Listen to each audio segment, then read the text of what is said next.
Sadece bir kaşığıyla birçok cilt problemini silip atacağımız çok güzel bir krem yapımı geliyor. Sivilceleriniz var. O sivilceleri sıktınız, böyle lekeler oluştu.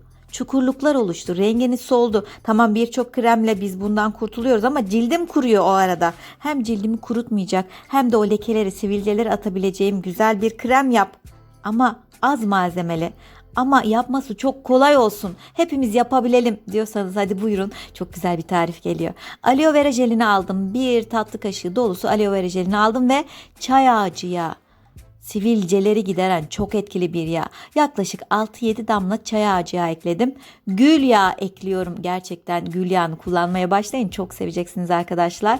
Cildimize gerekli nemi vereceğiz. Tamam, lekeleri, sivilceleri atalım ama cildimiz de dökülmesin, kurumasın. Bir de jojoba yağı benim son zamanlarda en çok sevdiğim favori yağlardan birisi. Yaklaşık 10 damla kadar da jojoba yağı ekliyorum. Cildim kuruysa da olur bu tarif. Cildim yağlıysa da olur. Bir de lavanta yağı ekleyelim. Hem de şöyle güzel koksun. Hem de cildimizdeki o bakteriler, kirler, pisler gitsin diyorsanız işte bu kadar. Tarif hazır arkadaşlar. Bunun sıvı göründüğüne bakmayın. Karıştırdıkça bakın anında katılaşıyor. İşte krem kıvamını alıyor. O piyasada bulduğumuz kimyasal ürünlerle dolu kremler, pahalı kremler var ya, onlara hiç gerek yok arkadaşlar. İşte bir tatlı kaşığıyla birçok problemi çözecek olan kremi yaptık. Böyle boş bir krem kabına hazırladığım bu güzel kremi koyuyorum arkadaşlar. Gerçekten bir tatlı kaşığı bitene kadar birçok problemimiz de bitmiş olacak inşallah. Bu şekilde kabıma aktardım ve bunun ağzını kapatıyorum. İhtiyaç anında sürüyorum. Özellikle akşam cildimi temizledim. Bunu açıyorum, bir güzel cildime sürüyorum. Ben hemen şu kalanıyla da bir ellerime süreyim. Nasıl oldu? Nasıl bir emilim var? Nasıl bir ışıltı kazandırdı cildime? Onu göstereyim istiyorum. Kullanan herkes, birçok arkadaşıma dağıttım, bundan çok fayda gördüğünü söylüyor.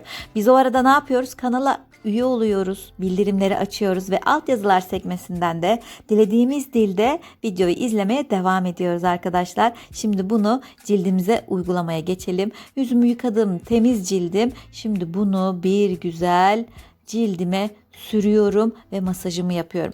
Dilerseniz sadece problemli olan alanlarda da sürebilirsiniz. Ama aktif halde bir sivilceniz varsa oraya müdahale etmeyin.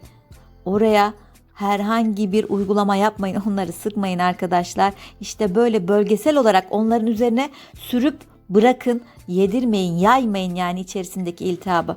İşte bu güzel krem sivilcelerimizi giderecek ama aynı zamanda cildimizi kurutmayacak. Birçok kremin problemi bu. Cildimizi kurutuyor. Tamam, lekeler gidiyor, sivilce gidiyor ama bunda lekeler giderken cildimiz kurumayacak, ışıltı kazanacak. O yüzden iddia ediyorum çok seveceğiniz, hepimizin yapacağı, basit, hazırlaması kolay, malzemesi az, etkisi çok güzel, çok olan bir krem yaptık.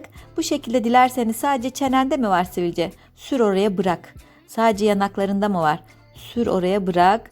Ama ben tüm cildime böyle bir güzel sürüyorum.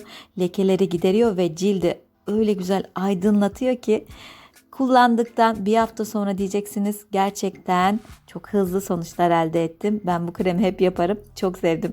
O yüzden cilt bakımımızı yapan, bize tazelik veren, elastikiyetini arttıran güzel doğal bir kremi bu şekilde hep birlikte yaptık. Umarım siz de videolarımı izlemekten keyif alıyor, ürünleri deniyor, kullanıyor ve fayda görüyorsunuzdur. Kendinizi daha iyi hissediyorsunuzdur bunların sonucunda. Teşekkür ediyorum izlediğiniz için. Kendinize çok iyi bakın. Kendinize çok değer verin. Sağlıcakla. Hoşça kalın. Hi my dear friends, it's me again. Today I'm sharing a very effective aloe vera gel cream. Just with a spoon, you can get rid of acne, scars and blemishes on your face and whiten, tighten, brighten your skin at the same time. It's really effective. I really like and want you to do it as soon as possible. To make a short brief summary, I can say that we have used aloe vera gel, lavender oil, jojoba oil, rose oil and tea tree oil. Please do it and share your comment with us. Take care. Bye bye.